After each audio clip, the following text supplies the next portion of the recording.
Hi tears, welcome to my channel. இன்றைக்கி வந்துட்டு மெஹந்தி கிளாஸில் பிரைடு டிசைன் பற்றி பார்க்கலாம். ஸோ இந்த கிளாஸ் உங்களுக்கு யூஸ்ஃபுல்லாக இருக்கும்னு நினைக்கிறேன்.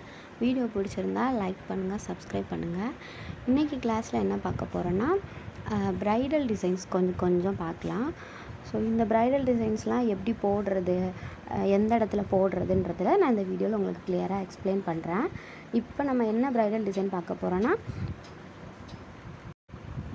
இந்த பிரைடல் டிசைன் வந்து ரொம்ப ஈஸியாக இருக்கிற பொம்மை வந்து டான்ஸிங் பண்ணுற மாதிரி, அப்புறம் அந்த மத்தளம்லாம் வாசிப்பாங்கள்ல, மேளம் அந்த மாதிரிலாம் இருக்கும்ல, அந்த மாதிரி வச்சு இதில் க்ரியேட் பண்ணியிருக்கேன். ஸோ உங்களுக்கு ரொம்ப யூஸ்ஃபுல்லாக இருக்கும், ரொம்ப சிம்பிளாகவும் இருக்கும். 2-3 தடவை ட்ரை பண்ணி பாருங்கள், ஈஸியாக வந்துடும். ஒன்றும் இல்லை, முக்கோணம் வந்துட்டு 2 சைடு போட்டு போடல, ஆப்போசிட் சைடு 2 சைடு முக்கோணம் போட்டிருக்கேன். போட்டுட்டு கீழே உள்ள முக்கோணத்தில் மட்டும் நம்ம என்ன பண்ணணும்னா, ஸ்ட்ரைட்டாக கோடு போடாமல் இந்த எட்ஜிலேருந்து அந்த எட்ஜு வர லைட்டாக வளைஞ்ச மாதிரியும் போடலாம். இல்லைனா சைடாக கோடு போட்டுட்டு திருப்பி கீழே இருந்து கூட அந்த மாதிரி நீங்கள் இழுத்துக்கிட்டிங்கன்னா இன்னும் நல்லாயிருக்கும். ஸோ இது 2 மெத்தட் இருக்குது. இந்த மாதிரி கீழே பொம்மையில் போடுறதுக்கு ஸ்ட்ரைட்டாக ஒரு கோடு போடலாம், கோடு போட்டுட்டு அதுக்கு கீழே இழுத்து விடலாம். இல்லைனா ஃபஸ்ட்டு போடும்போதே லைனை அப்படி அந்த லைனை வந்து வளைச்சி விட்ட மாதிரி இழுத்து விட்டிங்கன்னா நல்லாயிருக்கும். இதுக்கு கீழே நீங்கள் அந்த ட்ரெஸ் இருக்குல்ல, ட்ரெஸ்ஸில் உள்ள பார்ட் வந்து நீங்கள் என்னன்னாலும் டிசைன் பண்ணிக்கலாம். ஸோ நான் உங்களுக்கு ஈஸியாக இருக்கணுன்றதுக்காக ஒரு லைனு, ஒரு ஹம்ப்பு, அதுக்கு மேலே ஒரு பெரிய ஹம்ப்பு மாதிரி போட்டு நான் அதை வந்து ஷேட் பண்ணி விட்டுட்டேன். ட்ரெஸ்ஸு கீழே ப்ளைனாக இருந்தால், வேறு ஏதோ டிசைன் போட்டிருந்தா கூட அந்த கீழே உள்ள பார்ட் வந்து நல்லா இருக்காது. நம்ம பார்டர்லாம் கொடுப்போம்ல ட்ரெஸ்ஸில், இது கொஞ்சம் பெரிய பொம்மையாக இருந்துச்சுன்னா நம்ம ஏதாவது ஃப்ளவர் வரைஞ்சி அதுக்கு மேலே கலர் கொடுத்து கூட பார்டர் ஃபினிஷ் பண்ணலாம். ஸோ நான் குட்டியாக வரைஞ்சிருக்கிறதுனால நான் கீழே உள்ள பார்ட் என்ன பண்ணிட்டேன்னா ப்ளைனாகவே ஷேக் பண்ணிட்டேன். மேலே உள்ள பார்ட் எப்போயுமே நம்ம ஷேக் பண்ணணும். அதோட ஹெட்டு வந்து நம்ம எப்படி வரைகிறோன்னா, 2 கோடு 11 மாதிரி நல்லா நீளமாக போட்டுட்டு அதையும் ஃபில் பண்ணிடுங்க. அதுதான் அந்த பொம்மையோட கழுத்து. நம்ம ஹெட்டு வந்துட்டு இந்த பொம்மை இந்த மாதிரி தான் இருக்கும். ஸோ அதையுமே ஒரு ரவுண்டு மாதிரி போட்டுட்டு அதையும் ஷேட் பண்ணிட்டு அந்த ஹெட்டிலேருந்து கிராஸாக ஒரு லைன் போட்டு ஒரு டாட் மாதிரி வச்சுக்கோங்க. அதுதான் இதோட ஹெட் பார்ட்டு. ஸோ ரொம்ப ஈஸியான பொம்மை. 2 சைடு கை எப்படி நம்ம வரைகிறதுனா, அந்த முக்கோணத்துலேருந்து ஸ்டார்டிங்லேருந்து இழுத்திங்கன்னா கை வந்து நல்லா இருக்காது. ஸோ ஒரு கையை அந்த முக்கோணத்தில் பாதியிலேருந்து நான் கீழே எடுத்திருக்கேன் பார்த்தீங்களா, அந்த மாதிரி கொடுத்துட்டு இன்னொரு முக்கோணம் சைடு வந்துட்டு கையை மேலேருந்து ஸ்டார்ட் பண்ணுங்கள். இந்த பொம்மை வந்து டான்ஸ் பண்ணுற மாதிரி இருக்கும். இது நீங்கள் கையில் வந்துட்டு இப்போ ஒரு ப்ரைடல் டிசைன் வரைகிறீங்க. ப்ரைடல் டிசைன்ஸ்னால் நம்ம கல்யாண பொண்ணுக்கு அந்த மாதிரிலாம் வரையோம்ல, அப்போல்லாம் அந்த டிசைன்ஸ் இப்போல்லாம் ரொம்ப விரும்புகிறாங்க. ஸோ நீங்கள் அதில் போடலாம். கையில் வந்துட்டு பாம்பில் 2 சைடு பாம்பில் போட்டு ஸ்டார்ட் பண்ணலாம். பாம்னா நடு பகுதி இருக்குல்ல, நம்ம உள்ளங்கை அந்த சைடு போடலாம். ஸ்டார்டிங்கில் வந்து இந்த பொம்மை போட்டு ஸ்டார்ட் பண்ண முடியாது, ஏன்னா ஃபினிஷிங் வந்து நல்லா இருக்காது. ஸோ நம்ம அதுக்கப்புறம் உள்ள கைகளில் வந்துட்டு எந்த இடத்துலனாலும் இந்த பொம்மை போட்டிங்கன்னா பார்க்குறதுக்கு நல்லாயிருக்கும். அப்புறம் சின்ன பிள்ளைகளுக்கு இப்போ நீங்கள் ஒரு பூபர்ட்டி ஃபங்க்ஷன் அந்த மாதிரி ஃபங்க்ஷனுக்குலாம் நீங்கள் வந்துட்டு மெஹந்தி போடுறீங்கன்னா இந்த பொம்மை யூஸ் பண்ணிக்கலாம். ஸோ ப்ரைடுக்கு தான் போடணுன்ட்டு இல்லை, கல்யாணத்துக்குன்ட்டு இல்லை, நம்ம வந்துட்டு பர்த்டே ஃபங்க்ஷன் எந்த ஃபங்க்ஷன்னாலும் பேபிஸ்க்கெலாம் போட்டு விட்டால் ரொம்ப விரும்புவாங்க. மேக்ஸிமம் கல்யாண பொண்ணுக்கும் இந்த மாதிரி போடலாம். நெக்ஸ்ட்டும் அதே மாதிரி தான் 2 சைடும் முக்கோணம் போட்டுட்டு இந்த மாதிரி முக்கோணம் போடுங்க. இந்த மாதிரி முக்கோணம் வந்து ஆப்போசிட் டைரெக்ஷனில் மேலே உள்ள பார்ட்டு சின்னதாக இருந்து கீழே உள்ள பார்ட்டு பெருசாக வரைஞ்சாலும் நல்லாயிருக்கும். ஸோ உங்களோட இஷ்டம்தான். பட் கொஞ்சம் நம்ம ஒரு ஒர்க் பண்ணுறோன்னா அது நீட் ஃபினிஷிங்கில், நம்ம பிகினராக இருந்து கூட ஒரு ஒர்க் பண்ணுறோம் நீட்டாக இருந்துச்சுனாலே அதுக்குரிய அமௌண்ட்டே வந்துட்டு ஒரு தனியாக இருக்கும். இப்போ நம்ம வந்துட்டு பேசிக்காக மெஹந்தி போடுறோம், நம்ம எப்படி அமௌண்ட் ஃபிக்ஸ் பண்ணுறது அப்போல்லாம் நீங்கள் நினைக்கிறீங்கல்ல. ஸோ நம்ம பண்ணுற ஒர்க்கில் தான் வந்துட்டு நம்மளோட அமௌண்ட் வந்து அவங்க தருவாங்க. அதுக்கு நம்ம என்ன பண்ணணும், நீட் ஃபினிஷிங்கை முடிஞ்ச வரைக்கும் கொடுக்கணும். உங்களுக்கு நிறைய டிசைன்ஸ் தெரிலனாலும் உங்களுக்கு தெரிஞ்ச டிசைனை நீட்டாக போட நீங்கள் கற்றுக்கிட்டாலே போதும். ஸோ உங்களோட இன்க்ரிமெண்ட் உங்களுக்கு தானாக வந்து சேரும். இந்த பொம்மையில் ஷேக் பண்ணி நம்ம கீழே உள்ள ட்ரெஸ்ஸு எந்த மாதிரி டிசைன்லனாலும் கொடுத்துக்கலாம்டா. ஸோ நம்ம ஃபஸ்ட்டு உள்ள பொம்மைக்கு வந்துட்டு ஹம்ப்பு, ஸ்பைரல் அந்த மாதிரி போட்டு பண்ணல. இந்த பொம்மைக்கு என்ன பண்ணியிருக்கேன்னா கீழே பார்டர் மட்டும் கொடுத்துட்டு ஷேக் பண்ணிட்டு விட்டேன். நீங்கள் மேலே உள்ள இடம் ஃபில் பண்ணும்போது இந்த மாதிரி கூட ஃபில் பண்ணிக்கலாம். ஏன்னா நம்ம மொத்தமாக ஷேக் பண்ணுறதுனால ஏதோ ஒரு இடம் மிஸ் ஆகலாம், அந்த மாதிரி இருக்கும். அப்போ இந்த முக்கோணத்தை என்ன பண்ணிக்கலாம், கோடு கோடாக போட்டு ஒரு 4 3 அந்த மாதிரி பிரித்து வச்சுட்டு ஷேட் கொடுத்தீங்கன்னா அந்த ஒரு இடத்துல கூட கேப் இல்லாமல் வந்து அது கரெக்டாக ஃபினிஷ் ஆகும். இப்போ பேப்பரில் நமக்கு வரைஞ்சா ஓகே, நீங்கள் கையில் வரையும் போது கண்டிப்பாக இந்த மாதிரி மெத்தடில் ட்ரை பண்ணுங்கள். ஏன் அப்படி சொல்கிறேன்னா, இப்போ நம்ம கோணும் கையும் வந்து ஒட்டி ஒட்டி ஷேக் பண்ண மாட்டோம். நம்ம பென் வச்சு எழுதி இது பண்ணோம்ல, அந்த மாதிரி பண்ண மாட்டோம். அப்படி நம்ம ஷேக் பண்ணோம்னா நமக்கு எல்லா இடமும் ஃபினிஷாக இருக்கும் அப்படின்ற மாதிரி இருக்கும். ஸோ நம்ம இந்த மாதிரி லைன் கொடுத்து நம்ம ஷேட் பண்ணுறதுனால என்ன பண்ணோம்னா, இப்படி பார்ட்டாக பிரித்து ஷேட் பண்ணிங்கன்னா உங்களுக்கு எல்லா இடத்துலையும் அந்த மெஹந்தி வந்து அந்த முக்கோணத்துக்குள்ளே ஃபுல்லாக வந்து பரவி இருக்கும். அதனால் அந்த மாதிரி ட்ரை பண்ணுங்கள்.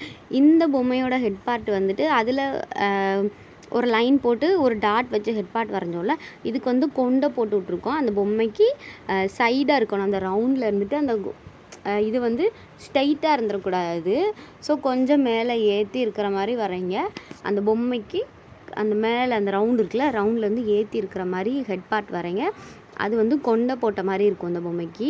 நெக்ஸ்ட்டு இந்த பொம்மை என்ன பண்ணுதுன்னா ட்ரம்ஸு வாசிக்கிற மாதிரி இது பண்ணுறோம். அதுக்கு வந்து ட்ரம்ஸுக்கு வந்து மேலே கையில் வந்து நம்ம என்ன பண்ணுறோன்னா, இந்த கை ரொம்ப ஈஸியாகவே ஒரு வளைஞ்ச மாதிரி கொடுத்து ஒரு குச்சி மாதிரி மேலே ஒரு லைன் போட்டு அதில் டாட் வச்சு கொடுத்துட்டோம். இந்த ட்ரம்ஸ் எப்படி வரைகிறதுனா, அந்த எஜ்ஜிலேருந்து இந்த எஜ்ஜு வரைக்கும், ஏன்னா அது கையில் பிடிச்சிருக்க மாதிரி இருக்கணும்ல. அப்போ நம்ம ட்ரம்ஸ் எப்படி வைப்போம்னா, நம்ம இடுப்போடு சேர்த்து வைக்கிற மாதிரி இருக்குன்றதுக்காக தான் நான் எப்படி வரைஞ்சிருக்கேன் பாருங்கள். அந்த மாதிரி மேலே 2 லைன் அந்த சைட்லேருந்து அந்த முக்கோணத்துலேருந்து இந்த முக்கோணம் வரைக்கும் ஒரு ரவுண்டு மாதிரி இழுத்துட்டு அதுக்கு மேலே ஹம்பு போட்டு டாட்டாக வச்சு இன்னொரு லைன் உள்ளே போட்டிருக்கேன். அப்போ தான் அது கொஞ்சம் அந்த ட்ரம்ஸ் மாதிரி இருக்குன்றதுக்காக இந்த கையிலேருந்து ஸ்ட்ரைட்டாக ஒரு இது கொடுத்து லைன் கொடுத்து அந்த குச்சை வந்து அந்த ட்ரம்ஸோட உள் பகுதியில் சேர்த்து விட்டுட்டேன். இப்போ நல்லா பார்த்திங்கன்னா அந்த பொம்மை வந்து ட்ரம்ஸ் அடிக்கிற மாதிரி இருக்கும். ஸோ இது ஆடுற மாதிரியும் நம்ம கொண்டு வரணும். அப்போ என்ன பண்ணணும், ஒரு கால் வந்து ட்ரம்ஸ் அடிக்கும்போது கீழே இருக்கும், ஒரு கால் மேலே இருக்க மாதிரி இருக்கும்ல. அதுக்காக தான் ஒரு கால் நான் எப்படி வரைஞ்சிருக்கேன் பாருங்கள். கீழே இருக்க மாதிரி இருக்குது, இன்னொரு கால் பாருங்கள் என்ன சொல்கிறது, ஃபினிஷிங்கே இல்லாமல் இருக்குல்ல. ஃபினிஷிங் மீன்ஸ் வந்து காலோட அந்த எட்ஜு வந்து இல்லாத மாதிரி தெரியுதுல்ல, அந்த மாதிரி வரைஞ்சிக்கிட்டிங்கன்னா இதுதான் டான்ஸ் பண்ணுற பொம்மை. ஸோ 2-3 தடவை ட்ரை பண்ணுங்கள். ஒழுங்காக வரல அப்படின்னா இன்னொன்று டைம் கூட ட்ரை பண்ணுங்கள். நீட்டாக ஃபினிஷிங் இருக்கிற மாதிரி முடிஞ்ச அளவு பண்ணுங்கள். இப்போ வந்துட்டு ஃபஸ்ட்டு சிங்கிளாக இருக்கிற பொம்மை பார்த்தோம். இப்போ என்ன பண்ணுறோன்னா டபுளாக இருக்கிற பொம்மை, 2 பொம்மை நம்ம எப்படி சேர்த்து வரைகிறது அப்படின்ற மாதிரி பார்க்க போகிறோம். இன்னொன்று என்னென்னா, நான் வந்து இடையில ஒரு பிரைட் மெஹந்தி போட்டிருந்தேன். ஸோ அந்த எல்லாமே உங்களுக்கு தெரியும்னு நினைக்கிறேன் அந்த வீடியோஸு. நம்ம வந்து ப்ரைடுக்கு இந்த கோன் யூஸ் பண்ண முடியாதுடா. ஸோ நிறைய பேருக்கு அந்த இது வந்து நான் எக்ஸ்பிளைன் பண்ணியிருக்கேன். சிங்கோன் வந்து ஒரு சிலர் கைக்கு ஒத்துக்கும், ஒரு சிலர் கைக்கு ஒத்துக்காது. ஸோ அதுக்காக தான் நம்ம வந்து சிங்கோன் யூஸ் பண்ண மாட்டோம். பட் ப்ராக்டிக்ஸ்க்கு நம்ம இப்படி வரைகிறதுக்கு ஓகே. மற்றபடி நம்ம சிங்கோன் வந்து ஏன் யூஸ் பண்ணக்கூடாதுன்னா, இதிலலாம் வந்து கெமிக்கல் இருக்கும். அப்போ அந்த கை வந்து அவங்களுக்கு இன்ஃபெக்ஷன் ஆகும், நம்ம வச்சு விட்டுட்டு வந்துடுவோம், அவங்களுக்கு அலர்ஜி ஆகிரும். அதனால தான் சிங்கோன் யூஸ் பண்ணக்கூடாது. ஸோ அதுக்குன்னு தனியாக ப்ரைடல் கோன் இருக்குது. நம்ம இந்த மாதிரி ப்ரைடல் கோன் யூஸ் பண்ணி நம்ம ஒரு ப்ரைட் அட்டன் பண்ணால் உங்களோட அமௌண்ட் வந்து வேறு மாதிரி பட்ஜெட் இருக்கும். இந்த மாதிரி நார்மல் கோன் யூஸ் பண்ணுறதுனால இதோட அமௌண்ட் வேறு மாதிரி இருக்கும். ஏன்னா அதுக்கு ப்ராடக்ட் எல்லாமே நம்ம வாங்கி வீட்டில் ஓனாக அந்த கோன் வந்து ரெடி பண்ணுறதுனால, ஸோ அதோட அமௌண்ட் வேறு, இதோட அமௌண்ட் வேறு. நீங்கள் ஃப்யூச்சரில் ஒரு ப்ரைடாக இருக்க போகிறீங்க அப்படின்னா கண்டிப்பாக வந்துட்டு சிங்கோன் யூஸ் பண்ணக்கூடாதுன்னு தான் நான் சொல்லுவேன். ஏன்னா இதில் கெமிக்கல் இருக்கும், அவங்களுக்கு ஒத்துக்காது. இன்னொன்று என்னென்னா, இதோட டிப்பு வந்து பெருசாக இருக்கும். நம்ம போடுற ப்ரைடல் கோன் நம்ம மேக் பண்ணுறதுல நம்ம எந்த டிஃப்ரெண்ட்டில் வேணாலும் நம்ம வந்து டிப்பு ரெடி பண்ணிக்கலாம். ஸோ நம்ம பேஜில் வந்துட்டு மிக்ஸாலஜி கிளாஸும் ஸ்டார்ட் பண்ணியிருக்கோம். ஸோ அதில் யாருக்கும் இன்ட்ரெஸ்ட் இருந்துச்சுன்னா ஜாயின் பண்ணிக்கோங்க. அதில் உங்களுக்கு ஹென்னா பவுட்ரு எப்படி வாங்குறது, அந்த ஹென்னா பவுட்ரு கெட்டு போயிருச்சா, எப்படி இருக்குது, யார்கிட்ட இருந்து நம்ம வாங்குறது, எப்படி மேக் பண்ணலாம் அப்படின்னு சொல்லிட்டு சுகர் மெஷர்மெண்ட்லேருந்து எல்லாமே உங்களுக்கு கிளியராக எக்ஸ்பிளைன் பண்ணிடுவேன். ஸோ அதோட ஃபீஸ் ரொம்ப கம்மி, 50 rupees மட்டும்தான். உங்களுக்கு இன்ட்ரெஸ்டாக இருக்கிறவங்க நான் வந்துட்டு கீழே டிஸ்கிரிப்ஷனில் லிங்க் கொடுக்குறேன், அந்த குரூப்பில் ஆட் ஆகிக்கோங்க. ஸோ இந்த பொம்மை நம்ம வந்து ஃபினிஷிங் ஒர்க்கு பார்த்திங்களா. இப்போ கழுத்தில் வந்து நம்ம ஃபினிஷ் பண்ணலை, மித்த 2 பொம்மையிலையும் கழுத்தில் ஷேட் பண்ணியிருக்கோம்ல, இதில் வந்து கழுத்தில் ஷேட் பண்ணல. மேலே உள்ள பகுதியிலையும் நீங்கள் ஷேட் பண்ணோன்னா பண்ணிக்கலாம், இல்லைனா டிஃப்ரெண்ட்டாக ட்ரை பண்ணி பாருங்கள். ஒரு பொம்மை நம்ம ஒரு மாதிரி வரைஞ்சோன்னா இன்னொரு பொம்மை அடுத்து நம்ம என்ன டிஃப்ரெண்ட்டாக பண்ணலாம் அப்படின்ற மாதிரி. மெஹந்தியை பொறுத்தளவு நம்மளோட க்ரியேட்டிவிட்டி தான். யாருக்கும் நீங்கள் எவ்வளோ பெரிய சர்டிஃபிகேட் வாங்கினாலும் உங்களோட சர்டிஃபிகேட் வந்து அதில் போய் பேசாது. உங்களோட ஹார்ட் ஒர்க் மட்டும்தான். நீங்கள் உங்களோட ஹார்ட் ஒர்க் மூலமாக தான் உங்களோட சேல்ரி, உங்களோட இன்க்ரிமெண்டெல்லாம் வந்து நீங்கள் ஃபிக்ஸ் பண்ண முடியும். சாரிடா, அந்த சைடு வீடியோ எடுக்கிறது கவர் ஆகலை. ஸோ இதே மாதிரி தான் அந்த சைடும் பொம்மை வரைஞ்சிருக்கேன். ரொம்ப ஈஸியாக தான். மேலே பார்த்து ஒரு முக்கோணம், இந்த சைடு ஆப்போசிட் டைரெக்ஷனில் 2 சைடும் முக்கோணம் வரைஞ்சிருக்கேன். அந்த சைடு முக்கோணத்தில் உள்ள கை வந்து இப்போ நடுவில் உள்ள பொம்மை வந்து என்ன பண்ணியிருக்குன்னா, அந்த ட்ரம்ஸ் மத்தளம் மாதிரி இருக்குல்ல, ஸோ அதை பிடிச்சிருக்க மாதிரி அதோட கையை நம்ம இதோட வந்து ஜாயின் பண்ணி விடணும்.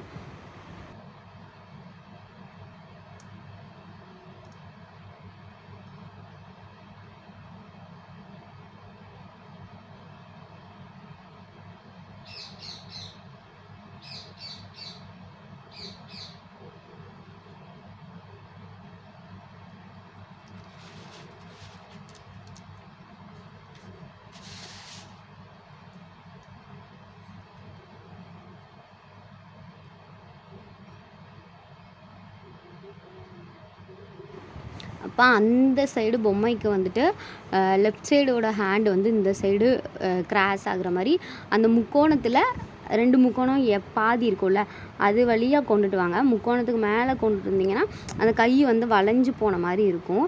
அந்த 2 முக்கோணத்துக்கும் நடுவில் கூடி கீழே இழுத்து விட்டிங்கன்னா அது நல்லாயிருக்கும். ஸோ டபுள் லைன் கொடுத்து நீங்கள் போல்ட் லைன் ஆக்கிக்கலாம். இந்த லைன் நான் பண்ண மாதிரி மிஸ்டேக் பண்ணாதீங்க. டபுள் லைன் கொடுத்து போல்ட் லைன் ஆக்குங்க. ஒவ்வொரு தடவையும் நான் கிளாஸில் வந்து ஃபஸ்ட் கிளாஸில் என்ன சொல்கிறேன், செகண்ட் கிளாஸில் என்ன சொல்கிறேன் அப்படின்றத மைண்டில் ஃபிக்ஸ் பண்ணி அடுத்தடுத்த கிளாஸ் வந்து நீங்கள் ஸ்டார்ட் பண்ணுங்கள். ஸோ ஒரு கையில் நீங்கள் ஒரு லைன் இந்த டிசைனில் நீங்கள் இப்போ வந்து முக்கோணம் வந்து லைன் மாதிரி தான். இந்த லைன் போடும்போது நம்ம என்ன மிஸ்டேக் பண்ணக்கூடாது, என்ன மிஸ்டேக் பண்ணணும்னு சொல்லியிருக்காங்க. பேப்பரை ஒட்டி போடக்கூடாது, பேப்பர்லேருந்து தூக்கி போடணும். அப்படி நீங்கள் இப்படி கிளாஸ் படிக்கும்போது ட்ரெயின் ஆகிட்டே வந்தீங்கன்னா உங்களுக்கு ஆட்டோமேட்டிக்காக நீங்கள் ஒருத்தங்க கையில் போடும்போதே ஆட்டோமேட்டிக்காகவே உங்கள் கை என்ன பண்ணிடும்னா கோனை விட்டு டிப்பும் அந்த கோனுக்கும் கேப்பு விட்டு அழகாக ஃபினிஷ் வந்து உங்களுக்கு கிடச்சிரும். ஸோ நீங்கள் ஃபஸ்ட்டு கிளாஸில் செகண்ட் கிளாஸில் என்னென்ன சொல்லி கொடுத்துருக்கனோ அதே மெத்தடு நீங்கள் வந்து ரிப்பீட் கண்டினியூ பண்ணி உங்களோட ஹோம்ஒர்க்கெல்லாம் முடிச்சுங்க. அப்போனா உங்களுக்கு வந்து ப்ரைடலுக்கு போடுறதுக்கு ரொம்ப ஈஸியாக இருக்கும். இந்த பொம்மையோட கால் பார்த்திங்கன்னா ஆப்போசிட் டைரெக்ஷனில் இந்த பொம்மையை அந்த சைடு இருக்கிற பொம்மையை பார்த்து வரையாமல் இந்த சைடு நம்ம 2வது பொம்மை போட்டோம்ல அந்த சைடு பார்த்து வரைஞ்சிருக்கேன். புரியுதா உங்களுக்கு? வந்துட்டு இந்த கையை அந்த பொம்மை வந்து லைட்டாக பெண்டாகி அந்த மத்தளத்தை பிடிக்கிற மாதிரி ஒரு ஃபீல் இருக்கும். ஸோ அந்த மாதிரி தான் அந்த பொம்மையோட காலும் பார்த்திங்கன்னா அந்த சைடு பார்த்து தான் வரைஞ்சிருப்பேன். இது வந்துட்டு டான்ஸிங் பண்ணுற பொம்மை தான். அந்த 3 பொம்மையுமே வந்துட்டு டான்ஸிங் பண்ணுற பொம்மை தான். உங்களுக்கு எதாவது டவுட் இருந்துச்சுன்னா எனக்கு கண்டிப்பாக கமெண்ட் பண்ணுங்கள், நான் உங்களுக்கு ரீப்ளை பண்ணுவேன். ஸோ ஷேட் பண்ணுறதுலாம் கரெக்டாக பார்த்து நீட்டாக ஃபினிஷ் கொடுத்து ஷேட் பண்ணுங்கள். அப்போ தான் ப்ரைடோட கையில் கேப் இல்லாமல் அந்த டிசைன் வந்து ஃபில் ஆகும்.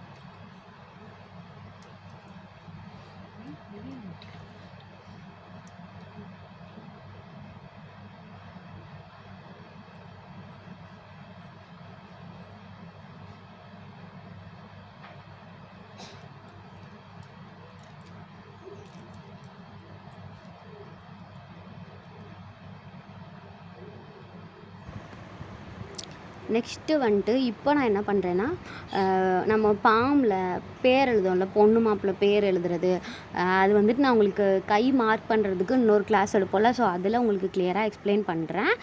இப்போ வந்து நம்ம பார்க்குற கிளாஸ் எல்லாமே தனித்தனியாக போடுறோம்ல, இந்த டிசைன்ஸ் வச்சு தான் உங்களுக்கு ஒரு ஹேண்ட் மார்க் சொல்லி கொடுப்பேன்ல, அதில் ஈஸியாக இருக்கும். அதை இப்போ தனித்தனியாக போட்டது தான் நான் உங்களுக்கு ஹேண்ட் மார்க்கில் சொல்லி கொடுப்பேன். புதுசாக இந்த டிசைனும் வந்து நான் உங்களுக்கு கையில் மார்க் பண்ண சொல்லி தர மாட்டேன். ஸோ அதனால் நீங்கள் சின்ன சின்ன விஷயம் பண்ணும்போதே நீட்டாக ஃபினிஷ் பண்ணிக்கோங்க. இன்னொரு தடவை வரலைன்னா கூட இன்னொரு தடவை ட்ரை பண்ணுங்கள். இப்போ என்ன பண்ணுறோன்னா, நம்ம பொண்ணு மாப்பிள்ளை எந்த ப்ரைடல் டிசைன் போட்டாலுமே நம்மகிட்ட என்ன கேட்பாங்கன்னா, என் பேர் எழுதி கொடுங்களேன், இந்த மாதிரி இனிஷியல் போட்டு கொடுங்களேன் அப்படின்னு சொல்லி கேட்பாங்க. நம்ம பேர் எழுதுகிறோம் அப்படின்னா அந்த பேரை சுற்றி கண்டிப்பாக இப்போது ஏதோ ஒரு பேர் எழுதுறீங்கன்னா அந்த நேம் எந்த ஸ்டைலில் நீங்கள் எழுதிருக்கீங்களோ அந்த ஸ்டைலுக்கு ஏற்ற மாதிரியே மேலே வந்துட்டு ஒரு அவுட்லைன் கொடுக்கலாம். அவுட்லைன் கொடுத்து அதுக்கு மேலே நீங்கள் எந்த டிசைனாலும் கொடுக்கலாம். அப்படி இல்லைனா இந்த மாதிரி ரவுண்டு போட்டு அந்த ரவுண்டுக்குள்ளே நீங்கள் வந்து அவங்க பேர் எழுதிக்கலாம். ஸோ நான் என்ன பண்ணியிருக்கேன்னா, ஒரு ஃப்ளவர் வரைஞ்சி இது வந்து பேக் சைடு இருக்கும்ல, அந்த மொழி நம்ம கையில் பின்னாடி மண்டலா டிசைன் போடுவோம்ல, பாம்புக்கு ஆப்போசிட் சைடு. ஸோ அதில் வந்து இந்த மாதிரி ஃப்ளவர் வரைஞ்சி பேர் எழுதி விட்டிங்கன்னா சூப்பராக இருக்கும் பார்க்குறதுக்கு.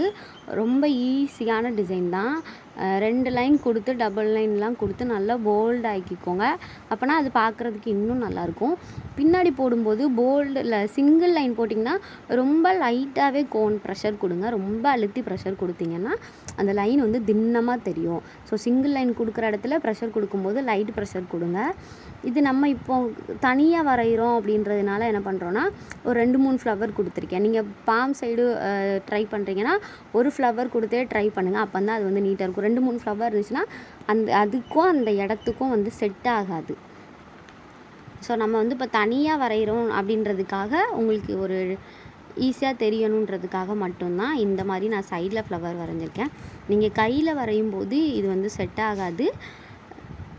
ஸோ நீட்டாக அந்த ஒரு ஃப்ளவர் வச்சு இந்த ரவுண்டு கரெக்டாக வரைஞ்சி நீங்கள் இப்போ கல்யாண பொண்ணுக்கெலாம் போட்டிங்கன்னா ரைட் சைடு கையில் இந்த மாதிரி ரவுண்டுக்குள்ளே ஹஸ்பண்ட் நேமு, லெஃப்ட் சைடு கையில் ஒய்ஃப் நேம் அந்த மாதிரி நீங்கள் எழுதலாம். இல்லைனா வேறு யாருக்கும் போட்டிங்கன்னா ஒரு பொண்ணு வேறு ஏதாவது பர்த்டேக்கு அந்த மாதிரிலாம் போட்டிங்கன்னா அந்த பொண்ணோட இனிஷியல் இந்த சைடு, அந்த கையில் அந்த பேர் அந்த மாதிரிலாம் எழுதலாம்.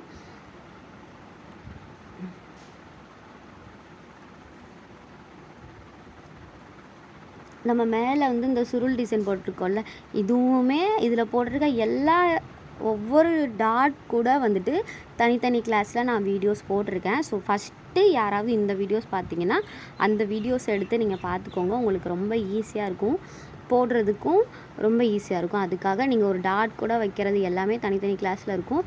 ஃபஸ்ட் டைம் பார்க்குறீங்கன்னா அந்த வீடியோவை வந்து செக் பண்ணி பார்த்துக்கோங்க. மேலே என்ன பண்ணியிருக்கேன்னா, இது சும்மா இருந்தால் நல்லா இருக்காதே, நம்ம பேப்பரில் தானே போட்டிருக்கோம். பேப்பர்லனாலுமே நம்ம போட்டது வந்து ஒரு நீட் ஃபினிஷிங்காக இருக்கணும். அப்போ தான் நம்ம பார்க்குறதுக்கு அதோட ஒர்க்கு நீட்டாக இருக்கும். அப்படின்றதுக்காக இந்த மாதிரி சுருள் டிசைன் கொடுத்து இப்போ 4 கொடுத்தனா 4க்கு மேலே 3 கொடுக்கணும், 3க்கு மேலே 2 கொடுத்து 1 கொடுக்கணும், 5 கொடுத்தா 4. இந்த மாதிரி இதில் வந்து இந்த மாதிரி சுருள் டிசைன் கொடுங்க. அப்போனா அது வந்து இந்த கிரேப்ஸ் இருக்கும்ல அந்த மாதிரி தெரியும், நீட்டாக இருக்கும் பார்க்குறதுக்கு.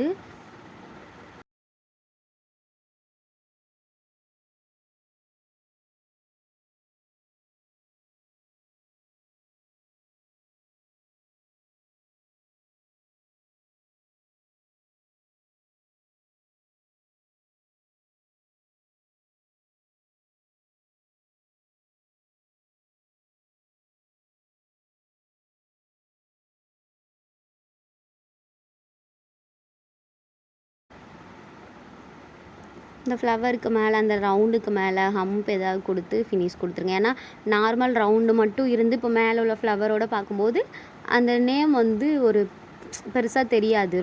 சும்மா என்ன அந்த பேர் வந்து எடுத்து கொடுக்காது. அதுக்காக நம்ம ஹம்ப்பு கொடுத்து அந்த ஹம்புக்கு மேலே டபுள் லேயர் ஹம்ப்பு கொடுக்கலாம், நம்ம இஷ்டம் தான். ஸோ நான் சிங்கிள் லேயரில் ஹம்ப்பு கொடுத்து அதுக்கு மேலே தள்ளி தள்ளி ஒரு டாட் வச்சு அதை ஃபினிஷ் பண்ணிக்கிட்டேன் இந்த டிசைனை.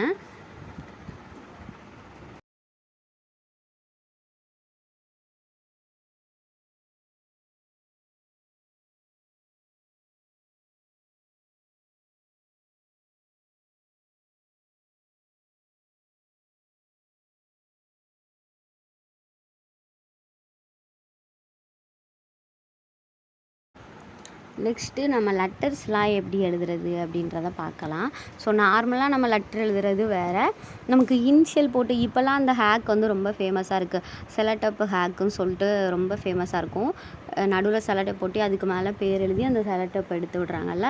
ஸோ அதுக்கு நம்ம எப்படி இனிஷியல் போடணும் அப்படின்னா, இப்போ நான் வந்து ஈஸியாக பிவின்னு போட்டுக்கிறேன். ஸோ நீங்கள் எந்த டிசைன் போட்டாலும் 2 லைன் கொடுங்க. இப்போ எஸ்ஸு போடுறீங்கன்னா ஒரு எஸ் குட்டியாக போட்டுட்டு அந்த எஸ்ஸோட லைனுக்கு ஏற்ற மாதிரியே இன்னொரு லைன் போடுவீங்களா, அது வந்து அதை விட கொஞ்சம் நீளமாக இருக்கிற மாதிரி. இப்போது எஸ் வந்து ஃபஸ்ட்டு குட்டியாக இருக்கா, அதுக்கு மேலே பெருசாக இருக்கா, அப்போ இந்த அதுக்கு உள்ளே வந்து ஃபில் பண்ணுற மாதிரி, அதாவது நம்ம டபுள் லைன் கொடுத்து ஃபில் பண்ணுவோம்ல, போல்டு லைனாக ஆக்கும்ல, அந்த மாதிரி வரையணும். ரெண்டுமே நீங்கள் ஒரே ஈக்குவல் அந்த ஃபஸ்ட்டு உள்ள நான் போட்டிருக்கேன்ல, ஒரு பி சின்னதாக போட்டு அதுக்கு மேலே பி பெருசாக போட்டிருக்கேன்ல, இந்த மாதிரி போட்டு ட்ரை பண்ணுங்கள். சரிங்களா? இதை தான் கிளியராக எக்ஸ்பிளைன் பண்ணுறதுக்கு ட்ரை பண்ணுறேன். ஸோ கொஞ்சம் சொதப்புது.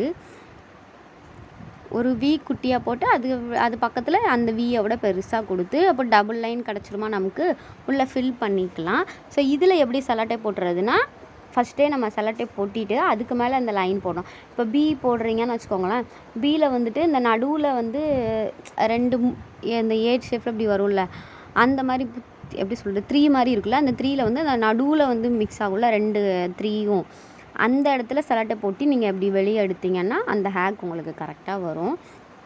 ஸோ நீங்கள் அதுவும் கூட ட்ரை பண்ணி பார்த்து எனக்கு சென்ட் பண்ணுங்கள்.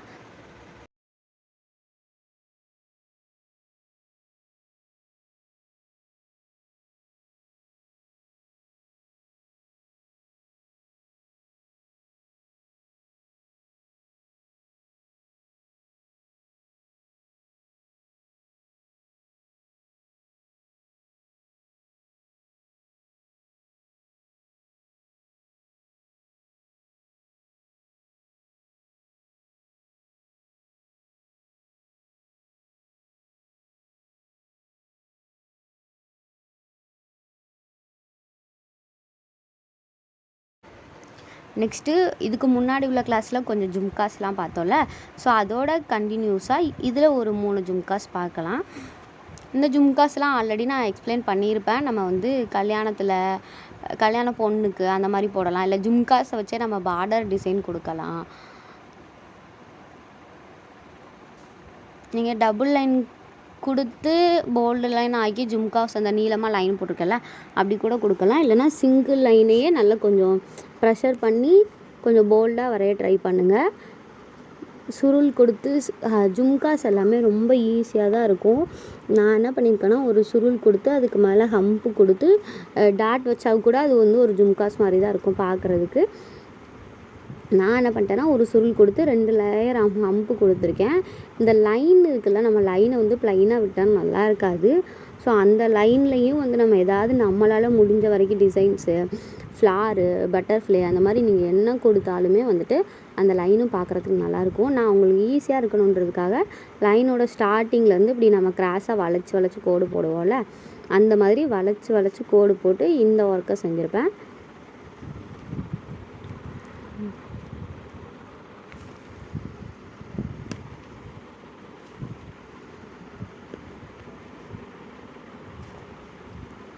இப்போ கொடுக்குறேன் பார்த்தீங்களா, இந்த மாதிரி தான் அந்த எட்ஜிலேருந்து ஸ்டார்ட் பண்ணி இந்த சைடு கீழே கொண்டு வந்து விட்டுருக்கேன்.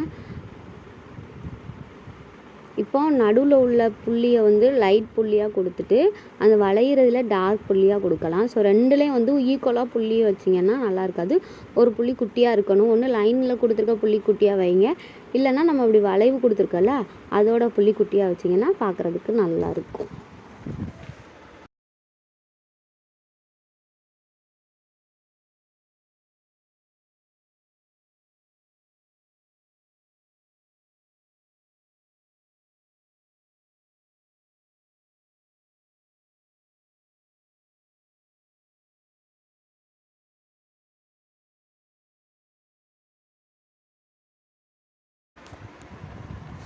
அந்த டிசைன் மாதிரியே தான் இப்போ முன்னாடி ஒரு ஜும்கா போட்டோம்ல, அதே ஜும்கா தான் கிட்டத்தட்ட. மேலே என்ன பண்ணோன்னா, இப்போது அதே மாதிரி வளைவு கொடுத்துட்டு இதில் கீழே ரவுண்டு போட்டு இது பண்ணாமல் நம்ம அரைவட்டம் சொல்லுவோம்ல, அந்த மாதிரி போட்டு அதுக்குள்ளே ஒரு சுருள், ஹம்ப்பு இந்த மாதிரி எதுனாலும் நீங்கள் உள்ளே ஃபில் பண்ணிக்கலாம். இது வந்து ஒரே டிசைனை நம்ம போட்டால் நல்லா இருக்காது அப்படின்றதுக்காக நான் என்ன பண்ணியிருக்கேன்னா, அந்த ஹம்ப்லேருந்து மேலே ஒரு கோடு, அந்த கோடுலேருந்து கொஞ்சம் தள்ளி இன்னொரு கோடு கொடுத்து போட்டிருக்கேன். இது நல்லா பாருங்கள், நீட்டாக இருக்கும் இந்த ஃபினிஷிங்லாம். கீழே உங்களுக்கு ஈஸியாக இருக்கணுன்றதுக்காக சுருள் டிசைனோட முடிச்சுக்கிட்டேன். இதில் நான் போட்டிருக்க டிசைன்ஸ் எல்லாமே உங்களுக்கு ரொம்ப ஈஸியாக இருக்கும். எதுவுமே நீங்கள் எனக்கு இது கஷ்டமாக இருக்குது, இந்த டிசைன் வரலை அப்படின்னு சொல்ல முடியாது. ஸோ அந்த மாதிரி உங்களுக்கு வரல, இது நீட்டாக இல்லையே அப்படின்னு உங்களுக்கு தெரிஞ்சுன்னா இன்னொரு டைம் அகைன் ட்ரை பண்ணுங்கள். எந்த ஒரு தப்புமே கிடையாது. எவ்வளோக்கு எவ்வளோ ப்ராக்டிஸ் பண்ணுறோமோ அவ்வளோத்துக்கு அவ்வளோ நம்மளோட கை வந்துட்டு நீட்டாக டிசைன்ஸ்லாம் போட ஸ்டார்ட் பண்ணிடும். ஸோ உங்களுக்கு ஒரு தடவை ஒன்று வரல அப்படின்னா இன்னொரு தடவை ட்ரை பண்ணி பாருங்கள், தப்பே கிடையாது. இது வரைக்கும் சிங்கிள் லேயரில் ஜும்காஸ் பார்த்தோம். இதில் பார்த்தீங்கன்னா 2 லேயரில் கொடுத்து வரைஞ்சிருக்கேன். ஸோ தேங்க்யூ ஃபார் வாட்சிங்.